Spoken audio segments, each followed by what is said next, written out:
It's a critical solution.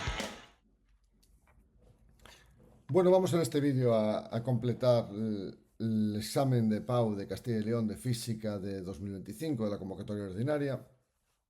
En un vídeo anterior hemos hecho las dos cuestiones de introducción y el primero de los bloques. Vamos a hacer en este vídeo, que va a ser un poquito más largo, los otros tres bloques de este examen. Vale, pues vamos a ello. Nos dicen en el bloque 2, campo electromagnético, opción A, tres cargas eléctricas negativas de valor absolutamente nanoculombios. Recordad que tenemos que saber eh, cómo se convierte en miliculombios, microculombios, nanoculombios, incluso picoculombios, ¿no? Esas cuatro tendríamos que saber que van de 10 elevado a menos 3 en 10 elevado a menos 3, ¿no? Menos 3, menos 6, menos 9 y menos 12. Bueno, se sitúan sobre los vértices de un triángulo equilátero cuyos lados miden 3 centímetros. Determine el trabajo que ha sido necesario para alcanzar esta configuración, teniendo en cuenta que inicialmente las cargas se encontraban muy alejadas. Bueno, pues vamos a dibujar más o menos un triángulo, más o menos, suponiendo que esto sea un triángulo equilátero. Y ahí tendríamos nuestras cargas negativas, pues Q sub 1, Q sub 2 y Q sub 3. Distancia entre cada una de ellas 3 centímetros, con lo cual 0,03 metros.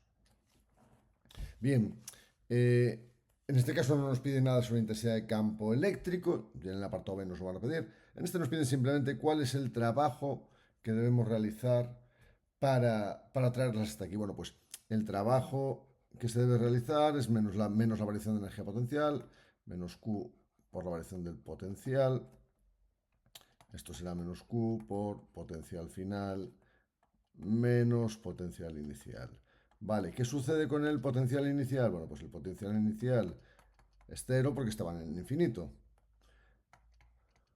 Porque el potencial en el infinito sería igual a cero. Vale. Vale, ¿cuánto será el potencial final? Bueno, pues el potencial final será el creado por las tres cargas. Será 3 veces constante de Coulomb, carga partido por distancia. Vale, entonces así podemos calcular el trabajo como menos Q, sería menos 20 por 10 elevado a menos 9, multiplicado por 3 cargas, multiplicado por la constante de Coulomb, vamos a ponerla como K, después la sustituimos, cada una de las cargas, pues 20 por 10 a la menos 9,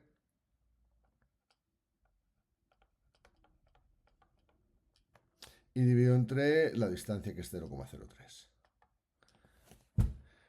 Vale, este trabajo nos va a dar negativo,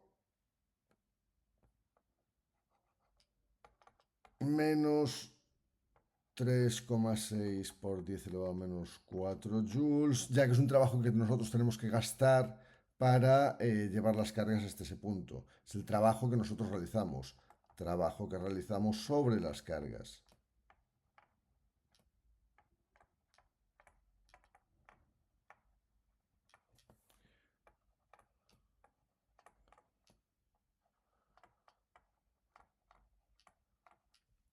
¿Vale? Por lo tanto, la energía potencial va a aumentar. ¿Vale? Bien, entonces ya tenemos el apartado A. Vamos con el B. Nos dice, calcula el modo de la fuerza que experimenta cada una de las cargas por acción de las otras y realiza un esquema ilustrativo en el que se muestren las fuerzas sobre cada una. Bueno, pues vamos a aprovecharnos de que tenemos aquí el dibujo, aunque no esté muy bien hecho, y lo vamos a copiar para la siguiente. Lo bajamos un poquito y nos queda por poner Q sub 3, aquí la ponemos. Q sub 3. Vale, entonces vamos a representar cada una de ellas, ¿no? ¿Qué fuerza ejerce la carga 2 sobre la carga 3? Pues como son todas negativas, esta sería la fuerza que ejerce la 2 sobre la 3. Esta sería la fuerza que ejerce la 3 sobre la 2. Y ahora iríamos la fuerza que ejerce la 3 sobre la 1.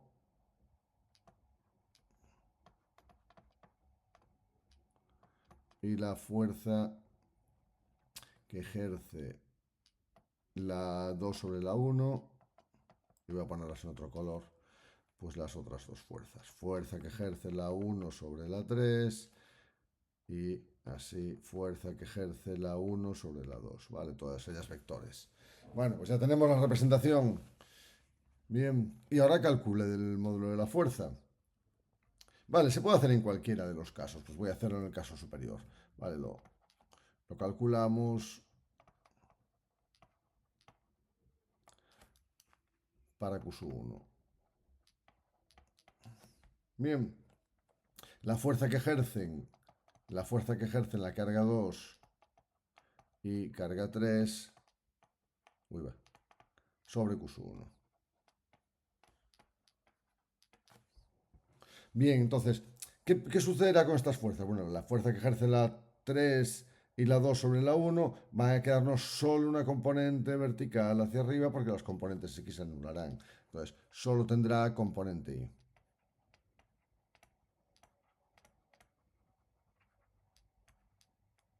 Vector unitario J.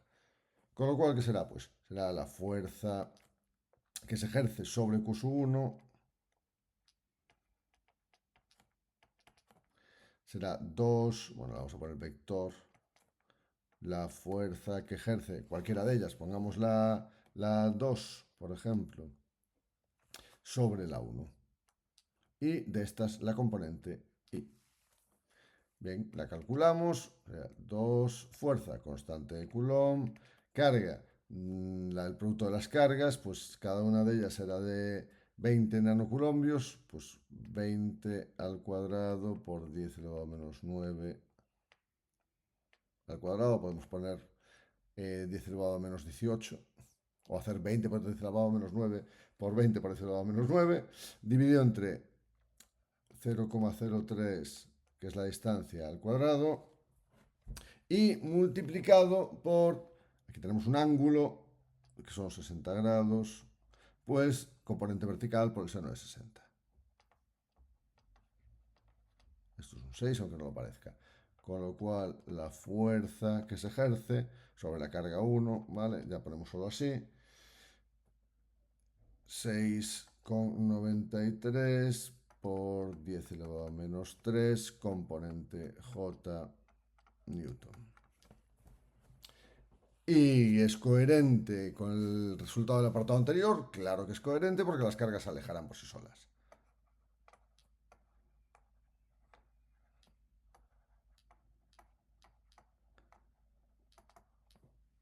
Si las dejamos solas, si las soltamos.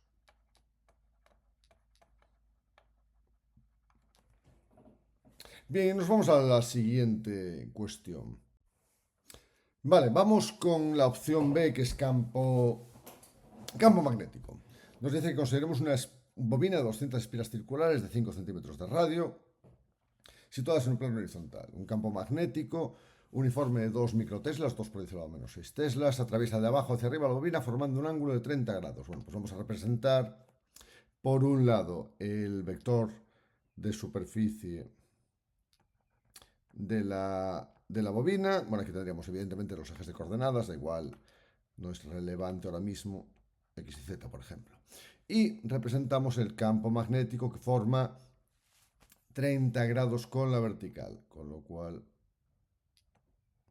suponiendo que están los dos en el plano XZ, 30 grados. Y este sería el campo magnético.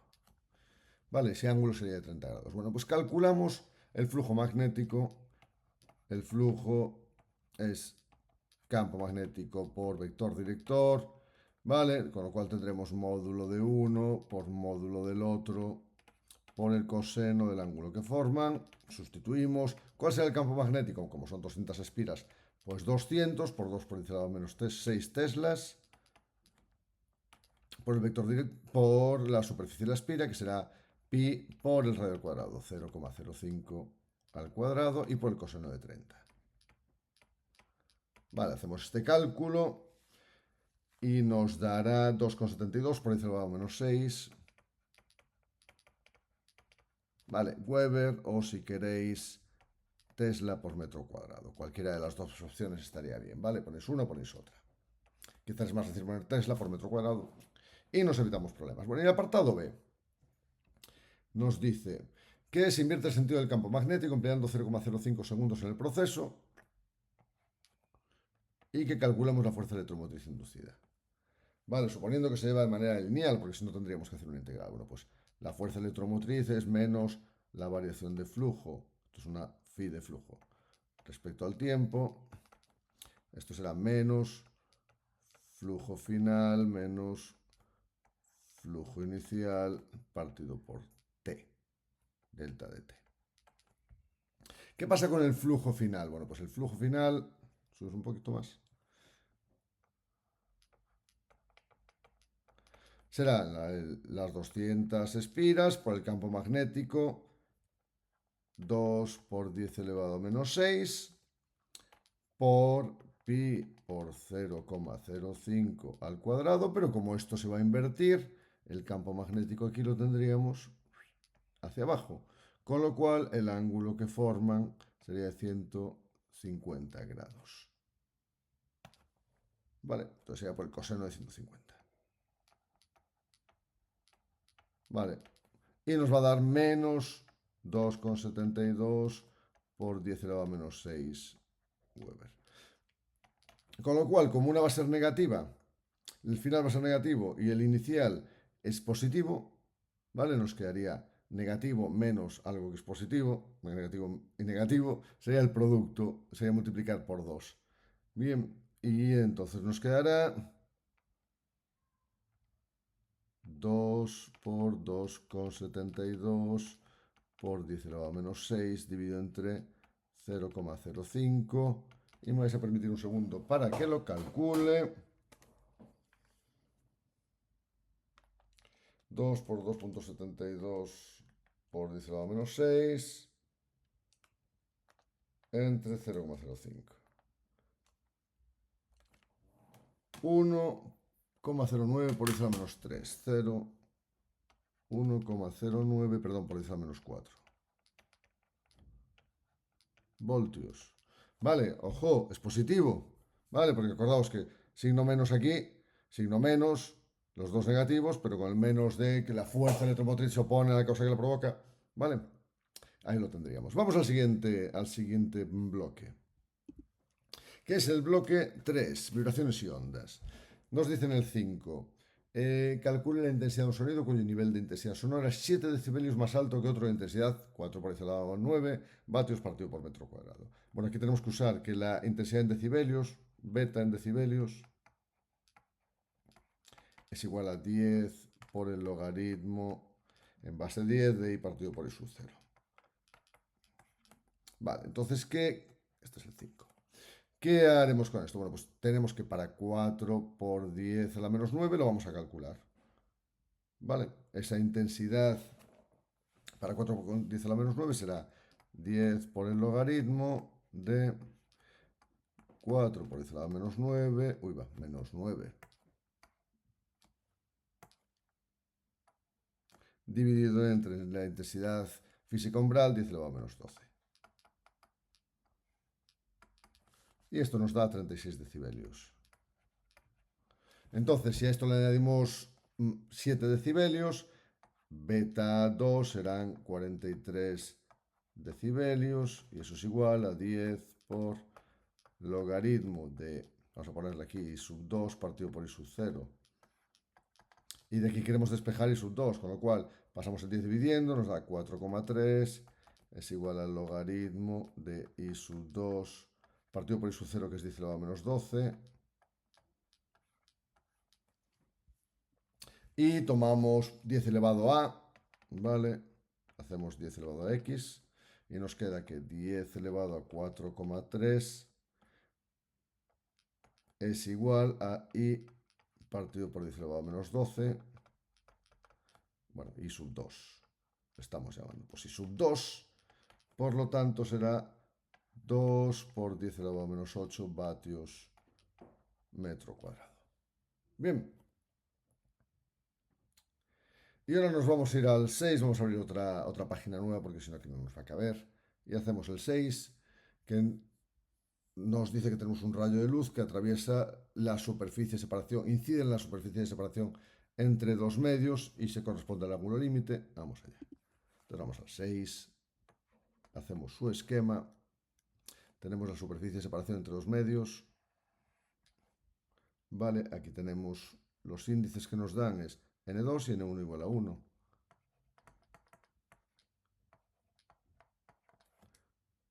Aquí tenemos nuestro rayo de luz y se produciría, se produciría reflexión total, ¿no? Este sería el ángulo límite o crítico, ¿vale? Con lo cual tendríamos ahí 90 grados.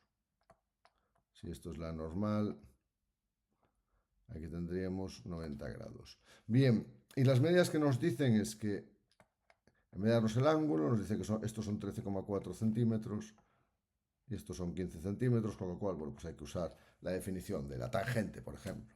Nosotros sabemos que n2 por seno de incidencia será igual a n1 por seno de refracción, ¿vale? Por el caso que tenemos. Y el seno de refracción tiene que ser igual a 1, con lo cual esto es igual a 1. ¿Vale?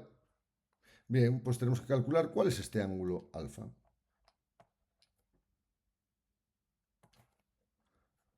Entonces, alfa es el arco tangente de que cateto opuesto, 13,4, partido por cateto contiguo, que es 15. 0,729 serían 41,8 radianes, grados aproximadamente, 42 grados aproximadamente, vamos a poner 41,8. Entonces calculamos ahora n2,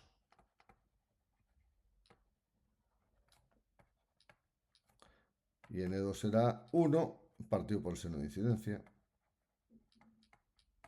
será 1 partido por el seno de 41,8, y esto nos da 1,50 para el índice de refracción, con lo cual ya lo tendríamos. Bien, y nos vamos al siguiente bloque. Perdón, opción B primero. Vamos con las ondas. Entonces aquí nos dice la ecuación de una onda armónica que se propaga en una cuerda es igual a 0,1 por seno de pi por 0,8x menos 0,8t, entre paréntesis, con lo cual este pi, acordaos, va a multiplicar a uno y a otro. Vale, más pi medios. Calcule la longitud de onda y velocidad de propagación. Bueno, pues si comparamos con la ecuación de una onda que es I de x, t igual a por seno de 2 pi f por t menos 2 pi partido por lambda x más pi sub 0, ¿vale? Omega t más k por x, bueno, pues calculamos la longitud de onda. Entonces sabemos que pi por 0,8 es igual a 2pi partido por lambda. De aquí tenemos una lambda, aunque no parezca. Y de aquí sacamos la longitud de onda, que sería 2 partido por 0,8, 2,5 metros. Vale, para la frecuencia, pues sencillo igual, ¿no? 2pi por f es igual a 0,8 pi. Esto implica que la frecuencia es 0,8 entre 2, 0,4 hercios. Y de aquí sabemos que la velocidad de propagación de la onda, que es lambda por f, es 2,5 por 0,4, 1 metro segundo. Bien, sencillo, ¿no? Este ha sido bastante sencillo. Vale, vamos ahora con la diferencia de fase. Apartado B, calcula la diferencia de fase entre los puntos que distan 20 centímetros. Bueno, entonces la diferencia de fase es la fase final menos fase inicial. Y ahí ya nos olvidamos del 0,1 del seno, solo nos vamos a lo que tenemos dentro. Y nos quedaría que sería 0,8 pi x2. Bueno, vamos a ponerlo todo, menos 0,8 pi t más pi medios. Y eso habría que restarle la inicial, 0,8 pi x1 menos 0,8 pi t más pi medios. Bueno, se observa claramente, menos 0,8 pi menos menos se van a cancelar, el pi medio se va a cancelar. Con lo cual nos quedará, subimos un poquito, que la diferencia de fase será 0,8 pi por x2 menos x1. Como x2 menos x1 son 0,2 metros, 0,8 pi por 0,2 sería 0,16 pi. Vale. Bien, y después nos dicen, determine también la diferencia de fase para un punto dado entre dos instantes separados por un intervalo de 0,1 segundos. Y hacemos lo mismo. ¿Vale? Para un intervalo de 0,1 segundos será igual phi2 menos phi1. Y en este caso tendríamos que x es la misma, con lo cual voy a escribirlo todo. 0,8 pi x menos 0,8 pi t2 más pi medios. Y a eso hay que restarle la otra fase, 0,8 pi x menos 0,8 pi t1 más pi medios. Evidentemente, otra vez se nos cancela, pues, los que son iguales. Uy, he cogido el mismo color. Ahí está, se nos cancelan los que son iguales, pi medios y pi medios. Por el signo menos. Vale, continuamos aquí abajo.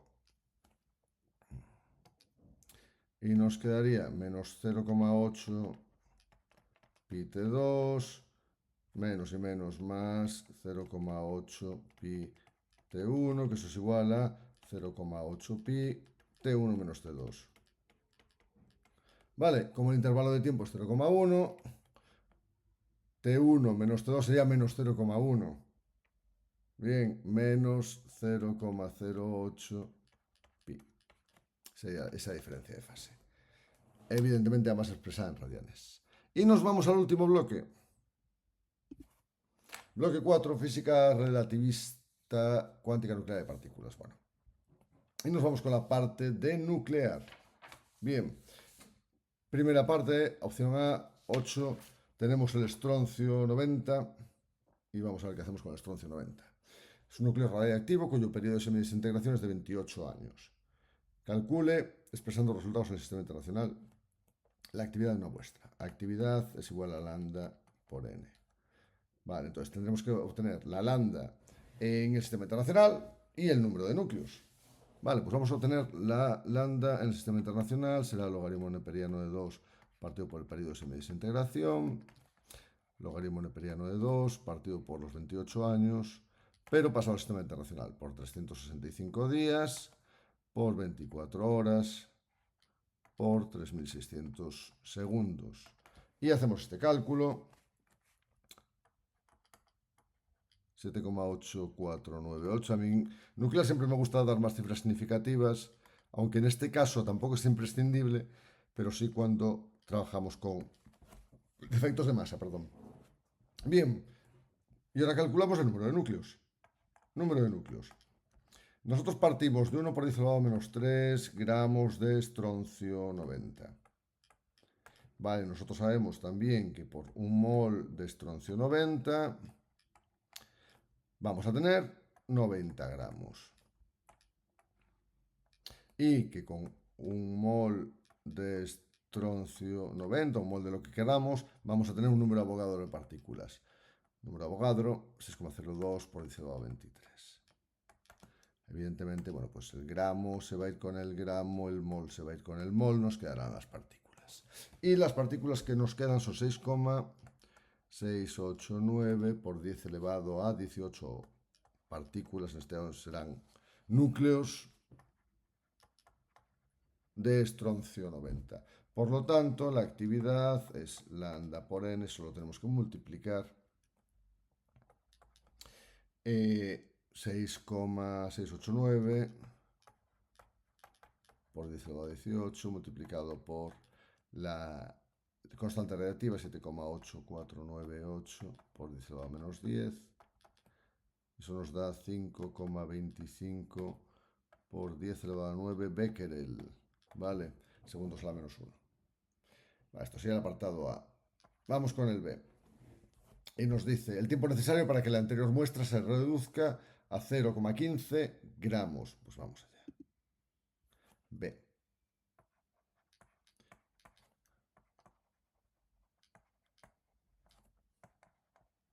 Para que pase de 1 miligramo a 0,15 miligramos.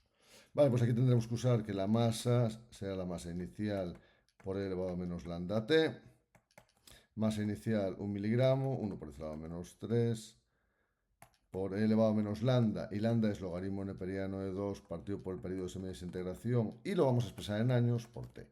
Y voy a mantener este periodo de semidesintegración en años, porque es más cómodo, y entonces tendríamos que 0,15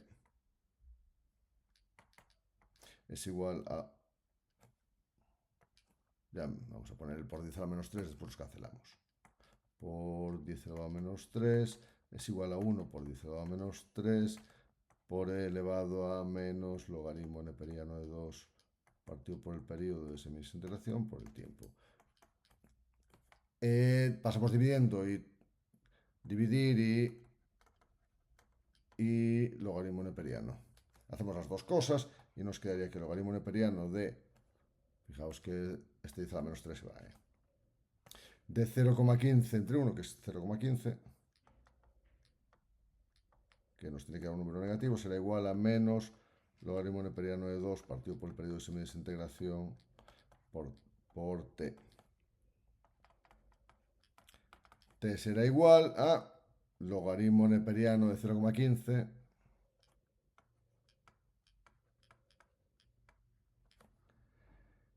dividido entre menos lambda, menos logaritmo neperiano de 2 partido por el periodo de semidesintegración. Y este lo vamos a tomar en años. Si lo tomamos en años nos da 76,6 años.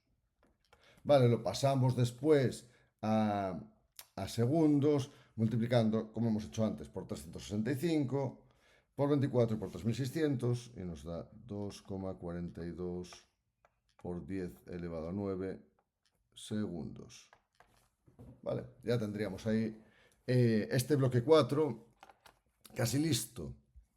Y nos vamos al final, que tiene dos pequeñas cuestiones. Vamos a ellas. La primera nos dice ¿qué se entiende por dualidad onda-corpúsculo?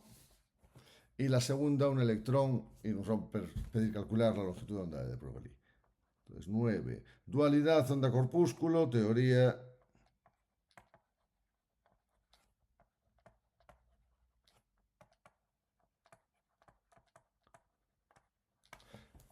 Vale, es la propiedad que presenta la luz. Vale, voy a resumirla. Propiedad que presenta la luz, que se comporta como onda en fenómenos como, por ejemplo, interferencia, difracción.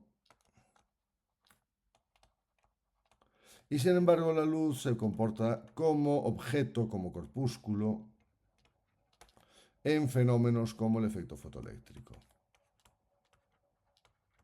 Bien, entonces esa dualidad que se comporta en diferentes fenómenos físicos de manera diferente, como si fuese una onda o como si fuesen objetos que se lanzan corpúsculos.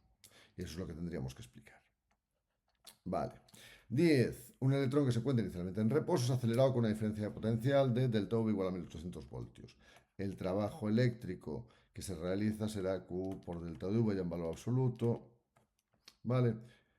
Y esto va a ser la variación de energía cinética que va a conseguir ese electrón. Entonces, la velocidad del final del electrón, la velocidad del electrón será, como la energía cinética es un medio de la masa por la velocidad al cuadrado, y esto sea Q por delta de V, Q por 1800 voltios,